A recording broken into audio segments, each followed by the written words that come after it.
چشتی صاحب سب سے پہلے بتائیے گا کہ ٹرمپ صاحب نے آج جو یہ بیان دیا ہے کہ جو اگلا دور ہے مذاکرات کا وہ پاکستان کے اندر ہوگا، یہ پاکستان کے لیے کتنی ایک اور اہم سفارتی کامیابی ہے؟ بہت شکریہ مسٹر زین، آپ نے انوائٹ کیا. آئی تھنک جب پہلا راؤنڈ ہوا تھا اس وقت بھی بہت ہماری الحمدللہ قدمیں یا ہماری ریلیونس میں دنیا میں بڑھی تھی، اور ایون جب 10 دن پہلے اس سے جب سیز فائر نہیں بھی ہوا تھا اور پاکستان کا نام آ رہا تھا، تو آئی تھنک میں اکثر کہتا تھا کہ یہ پاکستان کے لیے آنر کی بات ہے، کیونکہ انویسٹر زیادہ بہتر سمجھتے ہیں کہ اس طرح کے بڑے بڑے دو کانفلکٹنگ قسم کے ڈائیورجنٹ قسم کے ملکوں کو یا گروپس کو بٹھا دینا اور اس قابل ہونا کہ آپ کو دونوں سائڈیں اعتماد کریں، ظاہر ہے آپ کی اس کے لیے ٹرسٹ ضروری ہے، آپ کی کریڈیبلٹی ضروری ہے، آپ کی ایلیمنٹ آف نیوٹرلٹی ضروری ہے.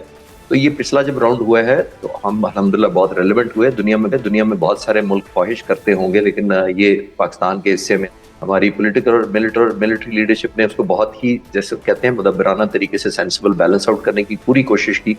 لیکن جیسے ہوتا ہے کہ اس طرح کے جو بڑے کانفلکٹ ہوتے ہیں اس کے اندر ایک کولنگ پیریڈ بھی چاہیے ہوتا ہے. آپ نے دیکھا کہ چند گھنٹوں یا تقریباً 2 یا 3 دنوں کے اندر مذاکرات شروع ہو گئے تھے. اتنی زیادہ ہاسٹیلٹیز 40 دن رہیں. ایک طرف سپر پاور ہے بیک بائی اسرائیل، دوسری طرف ایران ایک نیو فاؤنڈ سروائیویبلٹی کا پتہ لگا اپنی، جس کو نیو فاؤنڈ ایک کانفیڈنس آیا، جس کو دنیا میں ایک پتہ یہ لگا اس نے کہ 40 دن وہ سپر پاور کے آگے گھٹنے نہیں ٹیکے، رجیم چینج کی نہیں کوشش کامیاب ہوئی، اس کے حقیقت کے باوجود کہ ان کے 49 لیڈر پہلے دن شہید کر دیے گئے.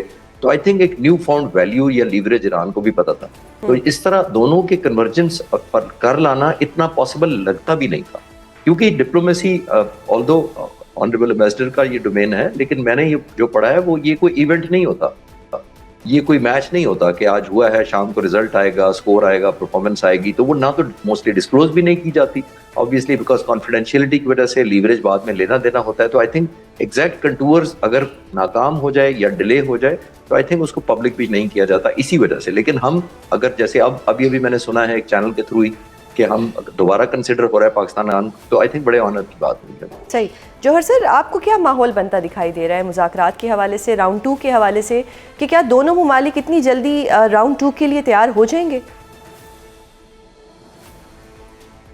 جی، ایک تو خیر ایک کوموڈور صاحب نے بالکل صحیح کہا کہ پاکستان نے جو رول پلے کیا اس کی تو پوری دنیا ستائش بھی کر رہی ہے، اس کو ریکگنائز بھی کر رہی ہے. اور یہ بھی بالکل صحیح ہے کہ دیکھیں اس قسم کے جو مذاکرات ہوتے ہیں، اور میں نے تو خیر پہلے ہی اس پہ کہا تھا کہ یہ اتنے کمپلیکیٹڈ کی میٹرز ہیں، خصوصاً جو نیوکلیر ایشو ہے، اور پھر یہ آبنائے ہرمز کا بھی معاملہ جو کہ پہلے نہیں تھا لیکن اب ظاہر ہے وہ ایران سمجھتا ہے کہ اس کے لیے سب سے بڑی لیوریج ہے. تو یہ کوئی اتنا آسان نہیں ہوگا، یہ تو ایک ڈریم سینیریو ہوتا کہ ایک ہی اس راؤنڈ میں سارا کچھ سیٹل ہو جاتا. لیکن جو ایک بہت خوشائند بات تھی وہ یہ تھی کہ بہت سے معاملات اس میں جو ہے بالکل اتفاق کے قریب وہ پہنچ گئے ہیں. اس میں صرف جو ہے اب 2-3 معاملات رہ گئے ہیں جس پہ کہ زیادہ اس وقت مذاکرات کی ضرورت ہے. اب میں یہ سمجھ رہا ہوں کہ یہ جو وقت ہے اس وقت جو کولنگ آف پیریڈ بھی کہہ سکتے ہیں، لیکن ساتھ ہی ساتھ یہ ایسا وقت ہے کہ جس میں دونوں سائڈز یہ کوشش کر رہی ہیں، دونوں فریق یہ کوشش کر رہے ہیں کہ ان کی بارگیننگ پوزیشن بہتر ہو. اس کے لیے وہ پوسچرنگ کر رہے ہیں، ایک وار آف ورڈز بھی جاری ہے. لیکن ساتھ ہی ساتھ جو ہے نا کچھ اور ان کے ایکشنز دیکھیں اور وہ اہم ہیں. مثلاً امریکہ نے جو یہ بلاکیڈ کیا ہے، نیول بلاکیڈ جو کیا ہے ایران کا، تو اس سے انہوں نے کیا حاصل کیا؟ انہوں نے بیسیکلی ان کی وہ جو ایک لیوریج تھی اس کو نیوٹرلائز کرنے کی کوشش کی ہے، یا بہت اس کو جو ہے سمجھ لیں کہ اس کو لیسن کرنے کی کوشش کی ہے. تو اور وہ میں سمجھتا ہوں کہ اس سے فرق پڑا بھی ہے.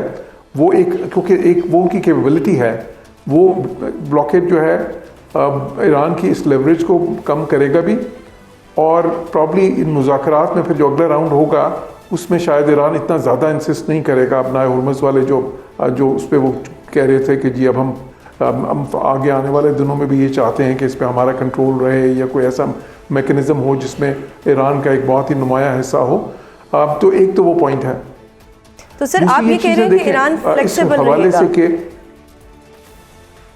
جی سر، جی میرا اندازہ ہے کہ اب جب بھی اگلے مذاکرات شروع ہوتے ہیں تو ان کی تھوڑی سی فلیکسیبلٹی اس پہ پہلے سے بڑھے گی، کیونکہ اب ان کو یہ اندازہ ہو گیا ہوگا یا ہو جائے گا آنے والے دنوں میں کہ ان کی وہ جو لیوریج ہے وہ ہے تو ضرور، لیکن اتنی نہیں ہے جتنی وہ سمجھ رہے تھے.